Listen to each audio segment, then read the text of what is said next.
Rip Van Winkle is a short story by American author Washington Irving published in 1819 as well as the name of the story's fictional protagonist.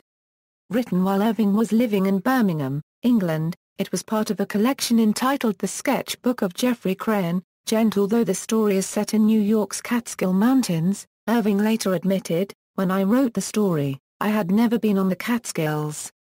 Summary. The story of Rip Van Winkle is set in the years before and after the American Revolutionary War. In a pleasant village, at the foot of New York's Catskill Mountains, lives kindly Rip Van Winkle, a colonial British-American villager of Dutch ancestry. Van Winkle enjoys solitary activities in the wilderness, but he is also loved by all in town, especially the children to whom he tells stories and gives toys.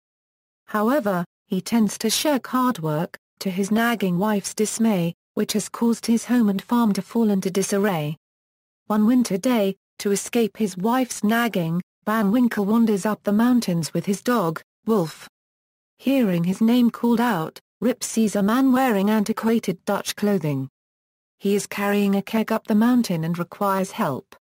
Together, they proceed to a hollow in which Rip discovers the source of thunderous noises. A group of ornately dressed, silent, bearded men who are playing ninepins. Rip does not ask who they are or how they know his name. Instead, he begins to drink some of their moonshine and soon falls asleep. He awakes to discover shocking changes. His musket is rotting and rusty, his beard is a foot long, and his dog is nowhere to be found. Van Winkle returns to his village where he recognizes no one. He discovers that his wife has died and that his close friends have fallen in a war or moved away.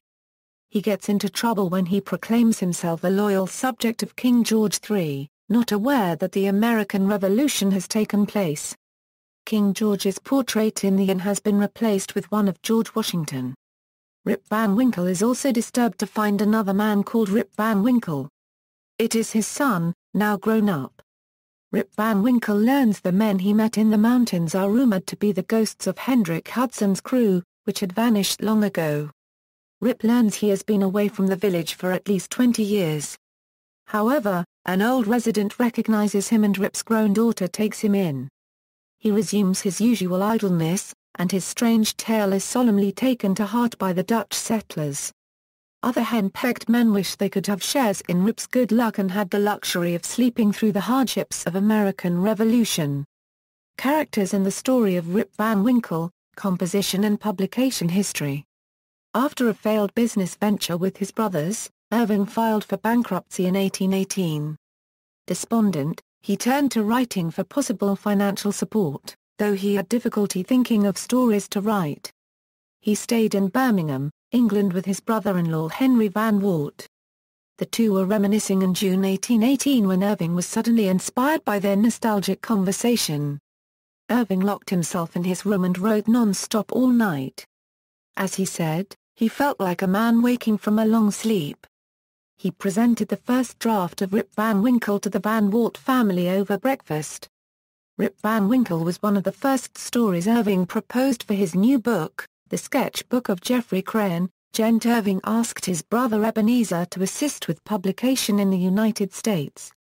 As Irving wrote, "I shall feel very anxious to hear of the success of this first reappearance on the literary stage. Should it be successful, I trust I shall be able henceforth to keep up an occasional fire." 2,000 copies of the first octavo-sized installment, which included Rip Van Winkle, were released on June 23, 1819, in New York, Boston, Baltimore, and Philadelphia, published by Cornelius S. Van Winkle and sold at a somewhat expensive 75 cents. A British edition was published shortly after by John Miller, who went out of business immediately after. With help from friend Walter Scott, Irving was able to convince John Murray to take over British publication of the sketchbook. Literary forerunners, in many ways the story is a classic European fairy tale of a man who is actually rewarded for helping the fairies move their barrel. They advance him to a time in life where he is free of his nagging wife and is now old enough for it be respectable for him to take it easy and play with children, working when he wants to instead of when he has to, supported by his loving, grown children. The story is similar to the German folktale Peter Klaus by Johann Carl Christoph Nottigl, which is a shorter story set in a German village. The story is also similar to the ancient Jewish Talmudic story about Honi Magel, who falls asleep after asking a man why he is planting a carob tree which traditionally takes 70 years to mature, making it virtually impossible to ever benefit from the tree's fruit. After this exchange, he falls asleep on the ground and is miraculously covered by a rock and remains out of sight for 70 years. When he awakens, he finds a fully mature tree and that he has a grandson. When nobody believes that he is Honi, he prays to God and God takes him from this world. In Christian tradition there is the well-known story of the 7 sleepers of Ephesus, recounting a group of early Christians who hid in a cave about 250 AD, to escape the persecution of Christians during the reign of the Roman Emperor Decius, fell into a miraculous sleep and woke some 200 years later during the reign of Theodosius II, to discover that the city and the whole empire had become Christian. This Christian story is recounted by Islam and appears in a famous surah of the Quran, Surah al-Kahf. The story recalls a group of young monotheists escaping from persecution within a cave and emerging hundreds of years later. Irving, who wrote a biography of the Prophet Muhammad, may have been familiar with the story. The story is also similar to a 3rd century AD Chinese tale of Rancor, as retold by Lionel Giles in A Gallery of Chinese Immortals, and an 8th century Japanese tale, Urashima Tara. In Orkney there is a similar folk tale linked to the burial mound of Saltno adjacent to the Ring of Brodger. A drunken fiddler on his way home hears music from the mound. He finds a way in and finds the Trolls having a party. He stays and plays for 2 hours, then makes his way home to Stedness, where he discovers 50 years have passed. The Orkney Rangers believe this may be one source for Washington Irving's tale, because his father was an Orcadian from the island of Shepine and would almost certainly have known the tale. In Ireland, the story of Niamh and Oisin has a similar theme. Oisin falls in love with the beautiful Niamh and leaves with her on her snow-white horse to Ternalwyn the land of the ever-young. Missing his family and friends, he asks to pay them a visit. Niamh lends him her horse, warning him never to dismount, and he travels back to Ireland. But 300 years have passed. His family and fellow warriors are all dead. Some men are trying to move a boulder. Oisin reaches down to help them. The girth of the horse's saddle snaps and he falls to the ground. Before the watching eyes of the men he becomes a very, very old man. Diogenes Laertius, an Epicurean philosopher of the 3rd century, includes the story of Epimenides in his book on the lives, opinions, and sayings of famous philosophers, in Chapter 10 in his section on the 7 sages of Greece, precursors to the first philosophers. The sage Epimenides is said to have slept in a cave for 57 years. But unfortunately, he became old in as many days as he had slept years. Although according to the different sources that Diogenes relates, Epimenides lived to be 157 years, 299 years, or 154 years old. In Bhagavatam, there is a story of Muchikunda, king of Ikshvaku dynasty, who slept for a long time. According to Hinduism, Muchikunda was an ancestor of Sri Rama. Muchikunda had helped Indra fight against Asuras. Once, in a battle, the Devas were threatened by the Asuras, demons. The gods sought help from King Muchikunda. King Muchikunda agreed to help them and fought against the demons for a long time.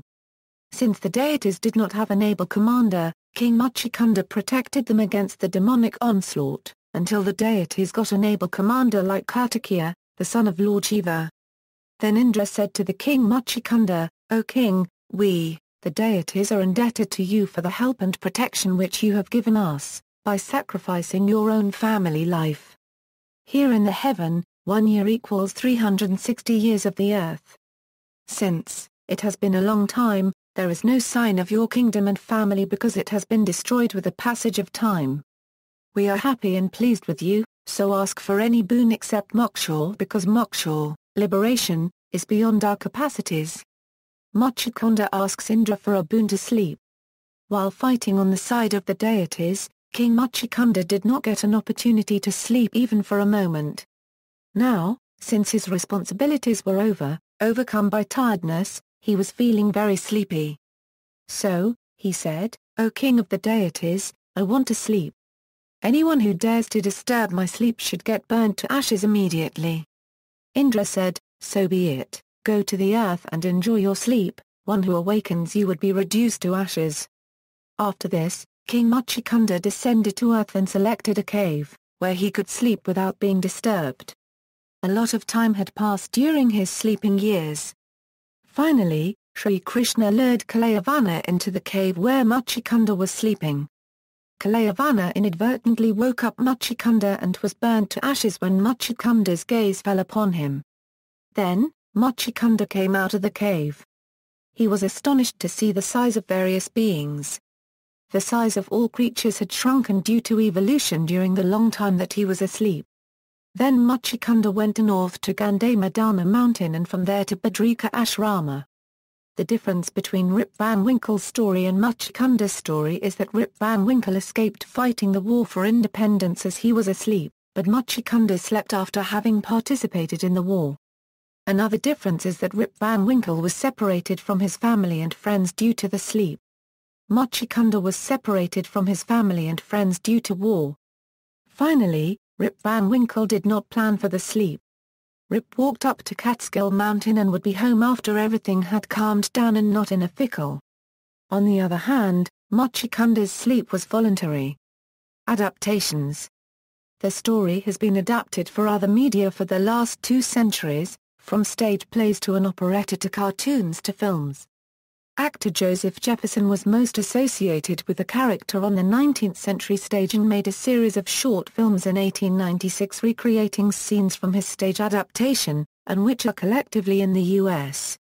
National Film Registry.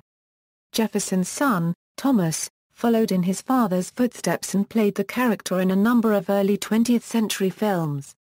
Composer Ferd Groff spent 20 years working on a symphonic tone poem based on Rip Van Winkle, eventually reworking the material into his Hudson River Suite. One of the movements is entitled Rip Van Winkle, and is a musical depiction of the story. The 1960s Tale Spinners for Children record series included a dramatization of the Rip Van Winkle story in which the name of Rip's daughter was changed to Katrina, and the characters of Nicholas Vedder and Derek Van Bummel were given more importance. In the 16th episode of The Famous Adventures of Mr. Magoo, which originally aired on January 16, 1965, Mr. Magoo plays Rip Van Winkle. There is a classic Twilight Zone episode, entitled The Rip Van Winkle Caper, in which criminals cryogenically freeze themselves to hide for a robbery, and wake up 100 years later. The story also inspired an episode of The Flintstones entitled Rip Van Flintstone, which originally aired on November 5, 1965. In it, Fred falls asleep at the Slate Company picnic and dreams he has awakened in Bedrock 20 years in the future, now a city with a population of 30,000. Besides a change in his personal appearance, he first finds out that Slate Company has gone out of business. Fred has been presumed dead and is now alone and forgotten. Barney has become a rich oil tycoon and Wilma has become a bitter old widow. The only one to remember him is his daughter Pebbles, now a full-grown woman who has married Bam Bam. Betty is mentioned in the dream sequence but not seen, implying that she has died. At one point during the episode, he even says, "Maybe I have fallen asleep for 20 years like in that Rip Van Winkle stone story." However, Fred suddenly wakes up young again, realizing he was only momentarily dreaming. The story was also parodied in the Laurel and Hardy cartoon series in an episode entitled Flipped Van Winkles. A claymation version of the story was produced and directed by Will Vinton in 1978 and was nominated for an Academy Award for Short Subject Animation. The animated film was named Rip Van Winkle. In the Fairy Tale Theatre children's television series hosted by Shelley Duvall in the 1980s, Francis Ford Coppola directed the episode Rip Van Winkle in which the Hollywood actor Harry Dean Stanton played the title role. A 1988 issue of Boy's Life, with its Dink and Duff comic strip, has the African-American Cub Scout Dink pondering the meaning of Americanism, only to lapse into a coma and awaken in 2068, although he still has not grown up. He is greeted by a boy who addresses him as Rip Van Dinkle, who tells him that in the 80 years that have passed the United States of America has been defunct and is now the Royal Dominion of America, or RDA, a monarchy under a King Kongoom. Dink is appalled by the heavy regulations he is now subject to, such as only being allowed to wear the official RDA uniform instead of his Cub Scout uniform or only being allowed to eat vegetables in order to contribute to a healthy society. Dink is shocked to wake back to 1988 realizing it was only a nightmare, but with a better understanding of personal liberty. There is also an episode of the HBO show Happily Ever After, Fairy Tales for Every Child. They retold popular fairy tales by setting them in different cultures and settings and featuring voices provided by celebrities. For Rip Van Winkle they did a feminist retelling of the story, given a 1960s twist, and told from the point of view of Rip's wife Vanna. The TV show Wishbone showed the dog imagining himself as the title character, complete with the men playing nine pins and his mistaking the George Washington Inn for his old hangout of the King George Inn. It is set against the family meeting an elderly black woman who has not lived in her town since childhood, and her remarking of the change since her return makes her feel akin to Rip Van Winkle. In popular culture, in the Belle and Sebastian song I Could Be Dreaming an extract from Rip Van Winkle is read. The Fish song The Sloth contains the line, "Sleeping all day." The Bandween's second album features a song called Sketches of Winkle that seems to draw on the story for its lyrics. In the manga Hellsing, Van Winkle is portrayed as a young woman who uses a long musket that has seemingly magical bullets that follow its target. The American stoner doom metal band which has a song called Rip Van Winkle on their debut record from 2006. David Bromberg's mournful song Catskill Serenade on How Late Are Ya Play Till? Tells the story from Rip's point of view. The country band Alabama's 1982 song Mountain Music mentions Rip Van Winkle in association with Tom Sawyer and Huck Finn. The story of Rip Van Winkle is recounted by way of parable by the title hero of Max Frisch's novel I'm Not Stiller. In the long-running NBC television series Law & Order's episode Brothers Keeper Rip Van Winkle is mentioned by Detective Lenny Briscoe. A worker of the driving range where a man was murdered was caught sleeping on the job. To his defense he says he was just gonna lie down for 5 minutes, take a little nap, to which Briscoe replies yeah, a regular Rip Van Winkle. The confused man asks, who? To which Briscoe answers another guy who took a little nap, woke up and didn't know where he was, after which the opening credits appear. In the Fox television series Bones episode The Maggots and the Meathead, in turn Colin Fisher reveals that while depressed, he slept 20 hours a day for 2 months. In a later scene he yawns in front of Dr. Hodgins, which prompts Dr. Hodgins to ask if he's okay. Colin Fisher's response is, "Are you going to ask me that every time I yawn?" To which Dr. Hodgins sarcastically replies, "Possibly. I don't want you to fall asleep again for 2 months, Van Winkle." In a deleted scene in the ABC television series Once Upon a Time episode Nasty Habits, Rumpelstiltskin chases down a man named Mr. Van Winkle to settle a deal with him. Van Winkle pleads mercy, claiming that he overslept, only for Rumpelstiltskin to curse him into a 100-year sleep. He takes a knife from the sleeping man and presents it to Balefire as a gift. In another Fox television series, Fringe, in the episode The Firefly, main character, Olivia Dunham, after returning to her life from an alternate universe, states, "I feel like Rip Van Winkle. Everything is different." In another Fox television series, Sleepy Hollow, Ichabod Crane awakens after being asleep for over 200 years. In the Fox television medical drama series House, in the episode Cain and Abel, Caddy tells House that his last patient woke up like Rip Van Winkle after she injected him with the drug. In the Indian media Rahul Gandhi, Congress Vice President, has been compared to Rip Van Winkle after his statement to cancel the ordinance to protect convicted lawmakers has been made, because he was silent like Rip was sleeping, when the debate war on the issue was going on.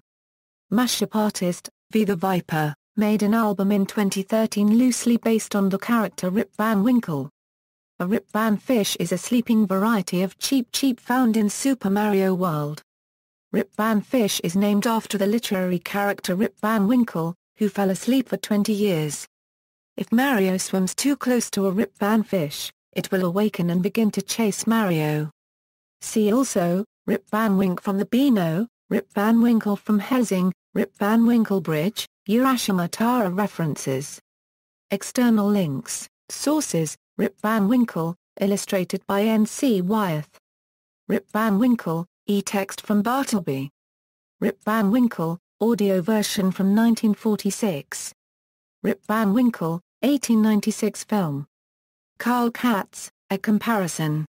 1948 Theatre Guild on the Air Radio Adaptation at Internet Archive, Other, Rip Van Winkle's Study Guide, Irving and Birmingham, Rip Van Winkle, and the Legend of Sleepy Hollow. Irving's Fictions of Revolution.